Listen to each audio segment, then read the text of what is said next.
ব্রট to you by V-Guard, co-powered by Sensodyne ও ভিমল বলো কথা কেশরী।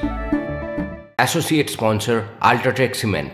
বাংলায় দুর্নীতির পাহাড়, একের পর এক বিস্ফোরক অভিযোগ যত সামনে আসছে ততই পাল্লা দিয়ে বাড়ছে ভোটের বাংলার উত্তাপ।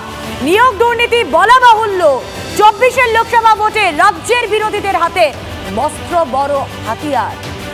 শিক্ষক নিয়োগ দুর্নীতি নিয়ে আজও প্রচারের ময়দানে ঝড় তুলেছেন কেন্দ্রীয় স্বরাষ্ট্রমন্ত্রী অমিত শাহ। এই তুতু ম্যামের মধ্যেই নিয়োগ দুর্নীতির সবচেয়ে বড় পর্দাফাঁস। TV9 বাংলার কাছে দুর্নীতির নথি, কি সেই দুর্নীতি?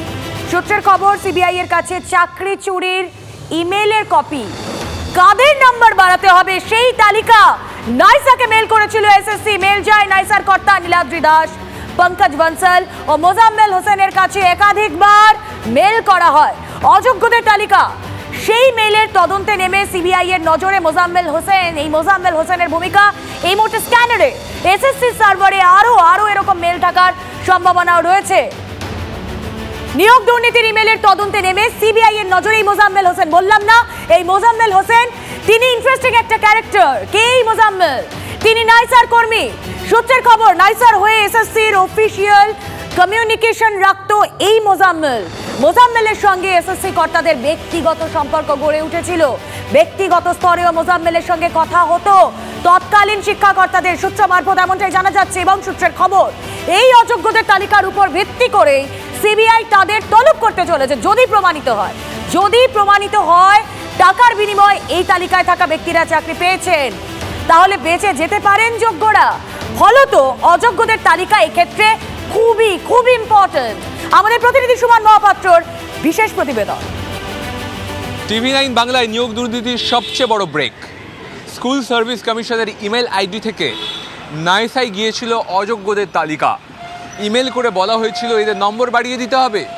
অযোগ্য যোগ্য নিয়ে যখন চারদিকে এত বিতর্ক, তখন স্কুল সার্ভিস কমিশনের সার্ভার থেকে সিবিআই যে মেল বাজেয়াপ্ত করেছে, সেখানে পরিষ্কার দেখা যাচ্ছে স্কুল সার্ভিস কমিশনের কর্তারাই নাইসায় মেল করে বলেছিলেন তাদের নম্বর বাড়িয়ে দিতে হবে। নাম উঠে আসছে পঙ্কজ বনসাল, নীলাদ্রি দাস এবং মোজাম্মেল হোসেনের। নাইসার এই 3 পদস্থ কর্তাকে মেল করা হয়েছিল এসএসসির তরফ থেকে, এবং এসএসসির অনেকেই ব্যক্তিগতভাবে এদের সঙ্গে সংযুক্ত ছিলেন। স্বাভাবিকভাবে এই অস্ত্রকে হাতিয়ার করে সরব বিজেপি। শুধু যে বিজেপি তেড়েপুরে নেমেছে আক্রমণে তা নয়, বামেরা পিছিয়ে নেই। এসএসসি কিছু নয়, আসল উচিত মমতা ব্যানার্জি এবং তার মন্ত্রিসভাকে গ্রেপ্তার করা। যা হয়েছে মমতা ব্যানার্জির নির্দেশে হয়েছে। মমতা ব্যানার্জির ভাইপো চাকরি বিক্রি করে টাকা তুলেছে এবং সেগুলো রেগুলারাইজ করেছে মমতা ব্যানার্জি। সেই কারণে মমতা ব্যানার্জির ফ্যামিলির 38টা প্লট হয়েছে ওখানে। তদন্ত শুরু করার যে প্রক্রিয়া হাইকোর্টে আমরা আসি, সেখান থেকে আমাদের পরিষ্কার বক্তব্য ছিল এটা সরকারের একটা পরিকল্পিত দুর্নীতি। এটা কোনো হঠাৎ ঘটে যাওয়া কোনো একজন অফিসার টাকা নিয়ে দুর্নীতি করেছেন তেমন নয়। সরকার তারা পরিকল্পনা করে এটা করেছেন, কেন তারা নির্বাচনের আগে প্রতিশ্রুতি দিয়েছিলেন যে তৃণমূল কর্মীদের আশেপাশের লোকেদেরই চাকরি দেওয়া হবে। এখন যত তদন্ত সঠিকভাবে এগোবে তত আরো তথ্য প্রকাশিত হবে। সেজন্যই তারা তদন্ত আটকাবার জন্য আপ্রাণ চেষ্টা করেছেন, এবং সর্বশেষ চেষ্টা ছিল সুপ্রিম কোর্টে, কিন্তু সুপ্রিম কোর্ট তদন্ত আটকাননি। এটা একটি ইতিবাচক, এবং আরো অনেক তথ্য বেরোবে। এইসব যে অফিস যাদের নাম আসছে, এদের সঙ্গে দেখবেন সরাসরি মন্ত্রীদের যোগাযোগ আছে। সিবিআই আরেকটু গভীরভাবে তদন্ত করলে সেই নামগুলো বেরিয়ে আসবে। তাহলে ঘুরে ফিরে যা দাঁড়াচ্ছে, বিরোধীদের এক সুর, নিশানায় শাসক, কিন্তু তারাও চুপ কোথায়? উল্টে কি পাল্টা যুক্তি তৃণমূলের, শুনুন একবার। প্রত্যেকটা তদন্তই ওই রবি ঠাকুরের নোবেল খোঁজার মতো দীর্ঘমেয়াদী তদন্ত হচ্ছে। অন্যদিকে নিয়োগ দুর্নীতিকাণ্ডে কিংপিন প্রসন্ন রায়ের বাড়িতে দিলীপ ঘোষের বাড়ির দলিল পাওয়ার পরেও দিলীপ ঘোষকে কেশাগ্র স্পর্শ করছে না। সুতরাং এই সমস্ত নাটক মানুষ বুঝতে পারছে। ভোটের বাংলায় আরো একটা ইস্যু বারবার সামনে আসছে, সন্দেশখালী। প্রত্যেক দিন কিছু না কিছু সামনে আসছে। TV9 বাংলার সামনে সন্দেশখালীর আরো এক নির্যাতিতা মুখ খুললেন। তিনি ঠিক কি বলেছেন আমাদের প্রতিনিধিকে শোনা যাক। দুজন নির্যাতিতা ইতিমধ্যে অভিযোগ প্রত্যাহার করেছেন। উনি তো মিথ্যা কথা বলছে পুরোপুরি। ওটা থানার মধ্যে হয়েছিল, রেখা শর্মা ম্যাডাম আসতে ভিডিও ফুটেজটা আছে, সিসি ক্যামেরা, যে মাম্পি করেছিল কি উনি করেছিল সেটাতে সেখানে প্রমাণ হবে, সেটা কোর্টে পেশ করা হবে। 10-20 হাজার টাকা দেবে বলেছে, সেই লোভে ওরা এইসব করছে। ও আমাদের কাছে ফোন করে বলেছে যে ওরা টাকা দেবে বলছে, সে রেকর্ডটাও আছে। সে রেকর্ডটা আমাদের কাছে আছে যে ওরা আমার ওই টিএমসি পার্টির লোক আমাকে টাকা দেবে বলছে, তাহলে আমি কেস তুলে নেবো। এই দুজনের কাছে গেল টিএমসির লোকেরা, আপনার কাছে যায়নি? ওরা আমার সঙ্গে কথা বলতে এসেছিল, আমি সেভাবে পাত্তা দেয়নি বলে আমার নামে প্রচুর কেস দিয়েছে। আজকে আমি ঘর ছাড়া ওদের কারণেই। ওদেরকে আমি কত টাকার প্রলোভন দেখানো ছিল? 10 লক্ষ টাকা। নির্বাচনের আগে হোক বা পরে রাজনৈতিক হিংসা চলছে, থামার কোনো লক্ষণ নেই। কোথাও আক্রান্ত হচ্ছেন রাজ্যের বিরোধী দলের কর্মীরা, কোথাও আক্রান্ত হচ্ছে তৃণমূল, বোমাবাজি, প্রার্থীর মিছিলে হামলা। এক কথায় ভোট বঙ্গের জেলায় জেলায় অশান্তি।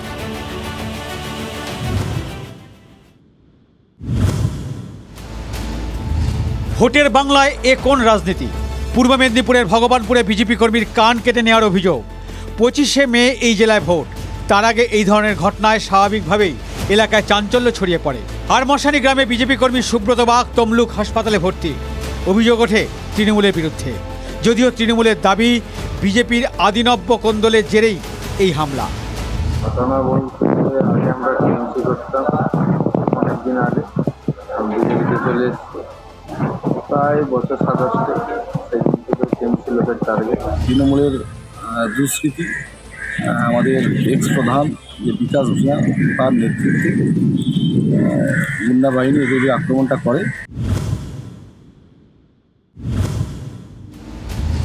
ভোট পরবর্তী হিংসা বীরভূমের বোলপুরে। বিজেপির পোলিং এজেন্টের বাড়িতে আগুন। অভিযোগের তীর তৃণমূলের বিরুদ্ধে। অভিযোগ বিজেপি কর্মী শম্ভু বারুই ভোট শেষে বাড়ি ফেরার পথে তাকে আটকে হুমকি দেওয়া হয়।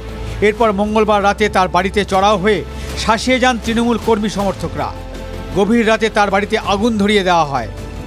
আমার বাড়িতে 5 জন আসে, 5 জন এসে আমাকে হুমকি দেওয়া হয় যে এই পাড়াতে বিজেপি করা যাবে না, বিজেপি যারা করবে তাদের ঠ্যাং হাত পা ভেঙে দেওয়া হবে, বাড়িঘরদের ভেঙে দেওয়া হবে, এরকমভাবে হুমকি দেওয়া হয়।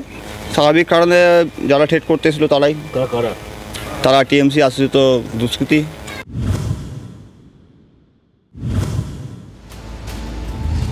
ভোটের আগে তপ্ত দক্ষিণ 24 পরগনার ভাঙড়। ঘটকপুকুরে খাপাড়ায় দলীয় মিটিং সেরে ফেরার পথে আক্রান্ত তৃণমূলের পঞ্চায়েত সদস্য। অভিযোগ আইএসএফের বিরুদ্ধে। দলীয় পতাকা টাঙানো নিয়ে গন্ডগোল বাধে। আমরা ঝান্ডা মেরেছিলাম সন্ধ্যেবেলা, সেইগুলো আইএসএফের লোক সব ওইগুলো পুড়িয়ে দিয়েছে। তারপর আমরা বলতে গেলাম, বলতে গিয়ে আমাদেরকে বেধড়ক শাবল, কোদাল, কুরুল নিয়ে আমাদেরকে মারধর করতে আসলো। অন্যদিকে ভাঙড়ের ভোগালীতে তৃণমূল বুথ সভাপতি নবীনুর খানের বাড়িতে বোমা মারার অভিযোগ ওঠে। এক্ষেত্রে অভিযোগ আইএসএফের বিরুদ্ধে, যদিও দুটি অভিযোগই অস্বীকার করেছে আইএসএফ। এ তো বোঝাই যাচ্ছে আইএসএফের দুষ্কৃতীরা, আর কে বা কারা করেছে সেটা আমাদেরও নজর দেওয়া। আমরা নিশ্চয়ই প্রশাসনকে জানাবো, প্রশাসন তার নিশ্চয়ই আইনত ব্যবস্থা নেবে।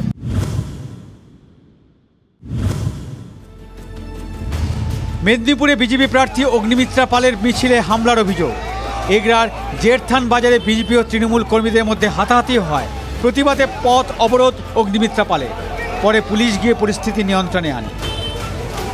Video report TV9 Bangla. Brought to you by V-Guard, co-powered by Sensodyne ও ভিমল বলো কথা Kesari. Associate sponsor UltraTech cement.